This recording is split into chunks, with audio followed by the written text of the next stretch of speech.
your inaugural remarks now. Thank you, Sandeep, Mr. Magazine, friends. Very good morning to you.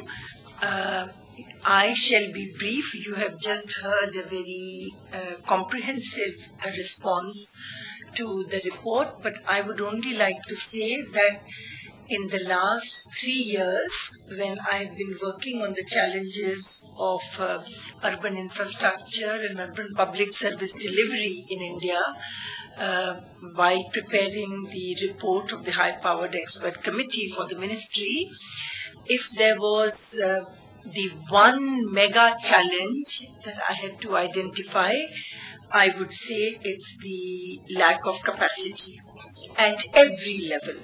You know, whether it is engineers, planners, city managers, those who structure the financial packages, those who can really talk about developing revenue models. You know, for all of that, you really need capacity. And in fact, as our report has highlighted, that in the 7 years that the Jawaharlal Nehru National Urban Renewal Mission has been in operation, the states that have shown the capacity to transform parts of their urban scenario are states which had relatively more capacity, and they were states where the governments provided an enabling environment by either setting up intermediate financial institutions who could do hand-holding or assisting with planning, bringing public-private partnership in place by having an act for PPPs and all of that. So there is no question that, you know, those 5 or 6 states which could provide these two elements of capacity and state environment which was friendly were able to do much more. And while it is true that the finances involved, as we have estimated, are 40 lakh crore over a 20-year period, it seems very large when you put it down like that, but as percent of GDP, when you look at what is involved, it's really not very much. And we also believe that even if tomorrow, you know, you were to put all of that money on the table, you will not be able to achieve the job unless you build capacity and unless you improve governance mechanisms. And I think I would, since capacity has been highlighted in this report, and I'm really very happy this report is very timely, so that it puts something on the table. Then people can agree with it, disagree with it, come hold hands and start doing something, because we really we should have started 10 years ago, but we must start tomorrow. So in that sense, this is very welcome. But I would just like to say that while financing, we can all work towards, you know, say to the government, put more money in urban development, and capacity is built this way. Even with these two elements, unless we improve our systems of public service delivery, and unless we really have governance mechanisms, we can't convert the infrastructure that you will build or the real estate, you know, development that you would do. We will not be able to get the outcomes out of that which enable a better urban living environment. So we need to really work both in order to complete the link from infrastructure to delivery, and also in order to soften the financial challenge. Because if we improve governance, this means we can actually create a revenue model. If we begin to say that yes, costs must be covered, and we can't completely cover them with user charges today, but over the next 5 years, over the next 7 years, we must move towards covering these user charges, then we will generate internal funds. If we strengthen our municipalities and our municipal corporations so that they are financially sort of more independent, they will be able to plan better. So along with capacity, we need to have governance which will help also to release the financial constraint, because public-private partnership cannot work unless the public sector is beyond a certain threshold of financial autonomy. Otherwise, on the one hand, as the secretary said, you have half an engineer and no lawyers, and not to speak of accountants. On the other side, you have a battery of lawyers, accountants, and you're coming to talk about let's have a PPP to build urban infrastructure.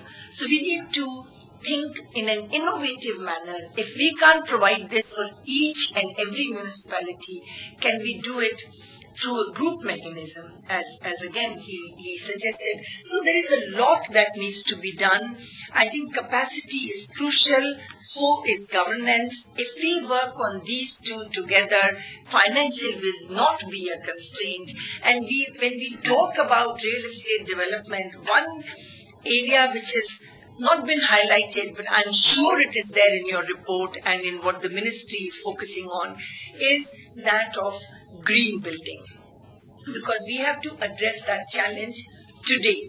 Because if we don't do that, then we will really create an enormous problem for ourselves.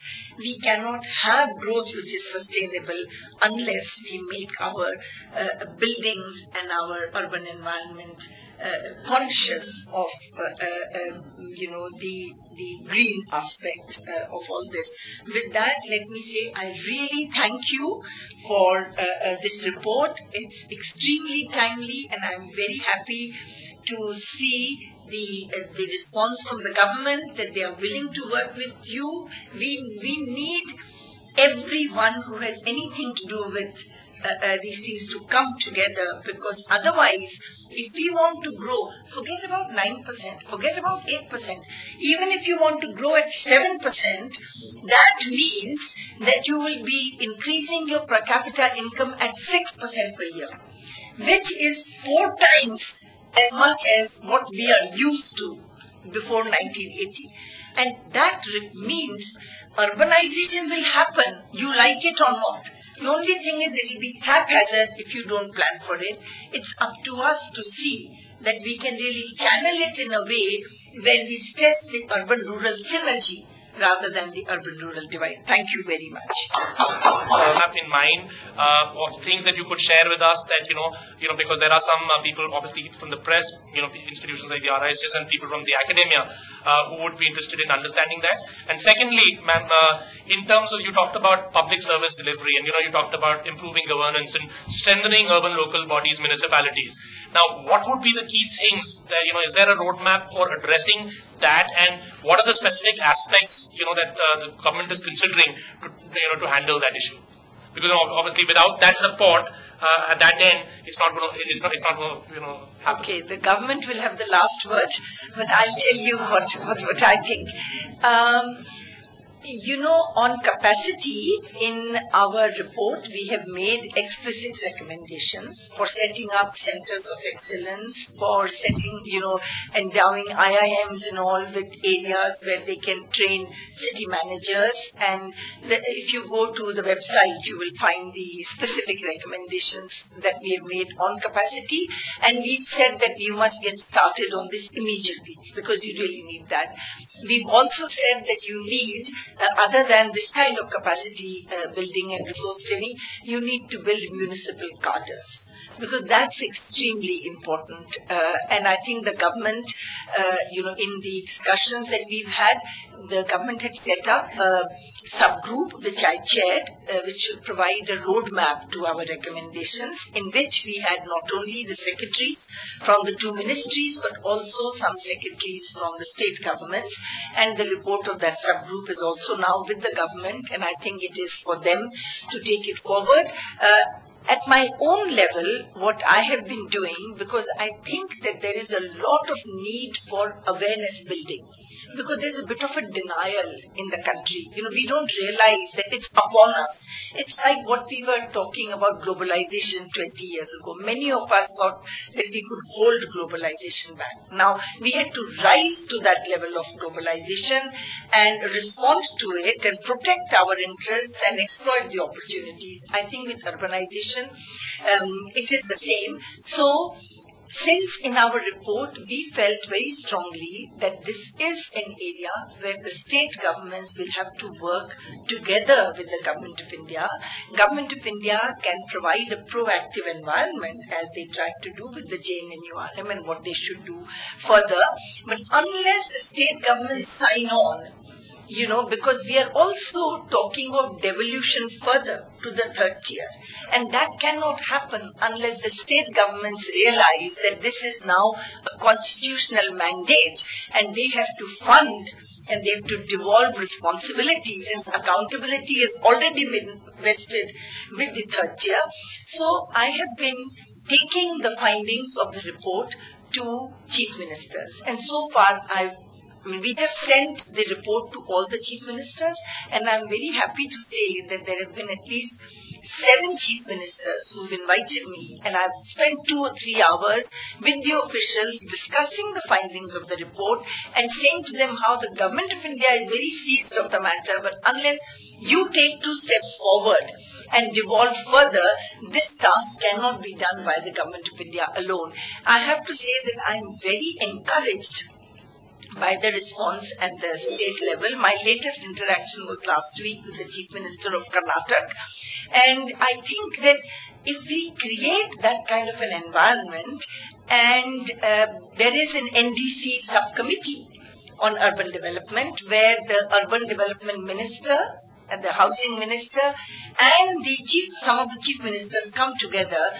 So I think if the mindset becomes one, which says that we don't have to push the responsibility to the other, but work together, there will be progress on the ground. And I think that's the canvas on which we from the outside are functioning. We are working with the government, we are working on the side, trying to see that we can push this agenda forward. Thank you. So I can only supplement